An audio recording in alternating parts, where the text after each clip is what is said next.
कुछ phones call आए हैं जिनको मैंने रिकॉर्ड कर लिया है। उनके नंबर्स जिन्होंने मुझे जान से मारने के लिए, मुझे बहुत ज़्यादा तकलीफ़ देने के लिए जो इस तरह के फ़ोन आए, वो भी फ़ोन आए, माफ़ी के भी फ़ोन आए। तो लास्ट में कल रात को ही एक फतवा जारी हुआ है, मेरा बायकाट कर रहे हैं और मुझसे उन्होंने कहा है कि आप जो है इस्तीफ़ा दें, वरना आप अपना अंजाम सोच लें। इसमें उन्होंने 4 बिंदु इसमें बुनियादी हैं, 4 बिंदु इसमें बुनियादी हैं। एक बिंदु उनका ये है कि आप प्राण प्रतिष्ठा में क्यों गए। इस पैगाम मोहब्बत से तकलीफ है, मेरा विरोध कर रहे हैं। तो उनको मुझे लगता है कि अगर मैं राष्ट्र के साथ, देश के साथ अगर प्रेम कर रहा हूँ, मेरा ये दोष है कि मैं अपने देश से प्रेम करता हूँ, मेरा इसलिए विरोध कर रहे हैं, तो मुझे लगता है कि शायद उनको पाकिस्तान चला जाना चाहिए। हेलो दोस्तों, नमस्कार, जय श्री राम। मैं हूं सुभाष, आप लोग रिएक्शन 0.2। दोस्तों, आज का जो टॉपिक है इमाम साहब के। दोस्तों, 22 जनवरी 2024 को जो रामलला का जो प्राण प्रतिष्ठा हुआ, तो उस टाइम इमाम साहब जा पहुंचे प्राण प्रतिष्ठा में। दोस्तों, इस मुस्लिम चाचा को कॉल पे आया, उसको धमकी और उसके बारे में फतवा जारी कर दिया।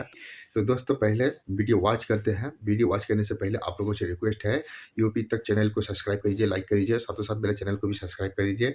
तो अभी चलते हैं वीडियो की तरफ और मिलते हैं वीडियो के बाद।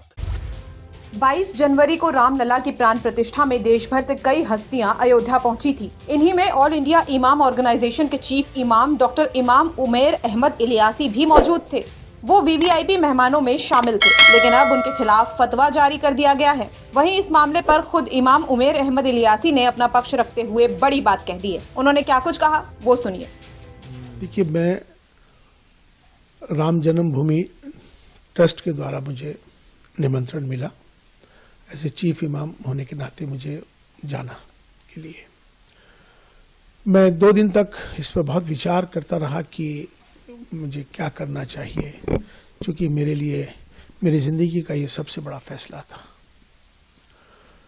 मैंने फिर फैसला ये लिया कि मुझे जाना है आपसी सौहार्द के लिए, अपने देश के लिए, राष्ट्रहित में। ये मैंने फैसला लेते हुए मैं अयोध्या चला गया। वहाँ जाके तमाम अयोध्या वासियों ने मेरा स्वागत किया, साधु संतों ने मोहब्बत का इजहार किया, इस्तकबाल किया। वहाँ से मैंने अपना एक पैगाम, जो कि पैगाम मोहब्बत, मैंने वहाँ से दिया। वो पैगाम मोहब्बत जो था, मैंने उसमें कहा कि हमारी सबकी जातियाँ ज़रूर अलग हो सकती हैं, हमारे पंथ ज़रूर अलग हो सकते हैं, हमारे इबादत करने की तरीके, पूजा पद्धति अलग हो सकती है, हमारे सबके धर्म ज़रूर अलग हो सकते हैं, लेकिन हमारा जो सबसे बड़ा धर्म है इंसान और इंसानियत का है। और हम भारत में रहते हैं, हम सब भारतीय हैं। आओ हम सब मिलकर भारत को मजबूत करें, भारतीयता को मजबूत करें, राष्ट्र सर्वोपरि है। ये पैगाम मोहब्बत जैसे ही दिया, देश के तमाम सारे चैनलों पर, तमाम सोशल मीडिया पर ये मेरा वायरल हो गया। वायरल होने के बाद उनको सबको ये मालूम हो गया कि इमाम साहब, चीफ इमाम साहब वहाँ पहुँच गए और उन्होंने ये फतवा जारी कल किया है। वैसे तो मुझे 22 जनवरी की शाम से ही तमाम मेरे नंबर्स पर अलग अलग जगहों से मुझे धमकियाँ आने लगी, मेरे खिलाफ नफ़रत अंगेज़ माहौल बनाने लगे, मेरे खिलाफ उन्होंने जो अब शब्द जो कहने के होते हैं वो कहे। तमाम मुझे अलग अलग जगहों को, मुझे, मेरे परिवार को तमाम बहुत सारा बुरा भला कहा जाने लगा। इसी बीच में कुछ फ़ोन्स कॉल आए हैं जिनको मैंने रिकॉर्ड कर लिया है। उनके नंबर्स जिन्होंने मुझे जान से मारने के लिए, मुझे बहुत ज़्यादा तकलीफ़ देने के लिए जो इस तरह के फ़ोन आए, वो भी फ़ोन आए, माफ़ी के भी फ़ोन आए। तो लास्ट में कल रात को ही एक फतवा जारी हुआ है, जिनका नाम है मुफ्ती साबिर हुसैनी कासमी। जो शख्स एक इंस्टीट्यूट चलाते हैं मुफ्तियों का, जिनका मुफ्ती क्लासेस के नाम से उनका चलता है। मैं उनको जानता नहीं हूँ, मेरी उनसे कोई जानकारी नहीं है, लेकिन ये सोशल मीडिया के माध्यम से, वो तमाम देश भर के इमामों के माध्यम से मेरे पास अलग अलग जगहों से फतवा आना शुरू हो गया था। चूँकि उन्होंने ये, इसमें मेरा एक नंबर है, मेरा मोबाइल का नंबर उन्होंने इसमें ये मेंशन कर दिया है अपने फतवे के अंदर, जिसमें उन्होंने साफ तौर पे मेरा नंबर जाहिर करके तमाम पूरे देश के लोगों को मेरा नंबर दे दिया, इमामों को दे दिया, ये फतवा जारी कर दिया। उनसे इन्होंने कहा है कि ये माफ़ी मांग लें, मेरा बायकाट कर रहे हैं, और मुझसे उन्होंने कहा है कि आप जो है इस्तीफ़ा दें, वरना आप अपना अंजाम सोच लें। इसमें उन्होंने 4 बिंदु इसमें बुनियादी हैं, 4 बिंदु इसमें बुनियादी हैं। एक बिंदु उनका यह है कि आप प्राण प्रतिष्ठा में क्यों गए। आप चीफ इमाम हैं, आपको जाने का अधिकार ही नहीं है, आप इसलिए आप पर कुफ्र का फतवा जारी होता है। दूसरा बिंदु उन्होंने ये दिया है कि आपने इंसानियत को धर्म से ऊपर कर दिया है, ये आपका गुनाह है, इसलिए आप पर फतवा जारी होता है। तीसरा गुनाह यह है कि आपने धर्म से ऊपर उठकर आपने कहा है कि राष्ट्र सर्वोपरि है, देश को आपने ऊपर बना दिया है, इसलिए आप भी इस फतवे के लिहाज से आप खारिज हो गए। लिहाजा अब आप पर कुफ्र का फतवा जारी कर दिया गया है और तमाम अलग अलग जो उसकी सजाएं हैं इसमें मुकर्रर कर दी गई। लेकिन मैं उनसे ये बात कहना चाहता हूँ, पहली बात तो ये इस्लामिक देश नहीं है, ये भारत है, ये सनातन भारत है।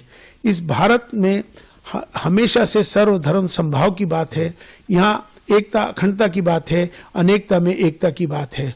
अगर उनको मेरे इस पैगाम मोहब्बत से तकलीफ है, मेरा विरोध कर रहे हैं, तो उनको मुझे लगता है कि अगर मैं राष्ट्र के साथ, देश के साथ अगर प्रेम कर रहा हूँ, मेरा ये दोष है कि मैं अपने देश से प्रेम करता हूँ, मेरा इसलिए विरोध कर रहे हैं, तो मुझे लगता है कि शायद उनको पाकिस्तान चला जाना चाहिए।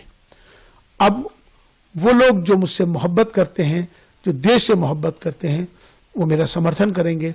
जो मेरे से नफरत कर रहे हैं मेरे जाने पर, मुझे लगता है कि शायद उनको भी पाकिस्तान जाना चाहिए।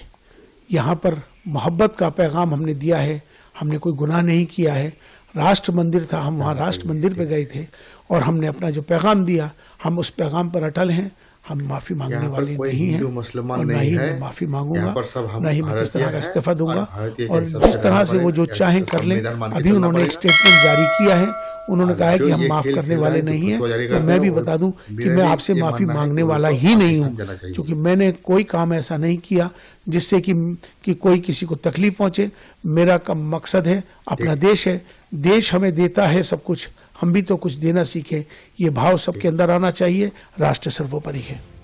बता दें कि उमर अहमद इलियासी इमाम संगठन का वैश्विक चेहरा है। धर्म, आध्यात्मिकता और अंतर धार्मिक संवाद के सभी अंतर्राष्ट्रीय मंचों पर संगठन का वो प्रतिनिधित्व करते हैं।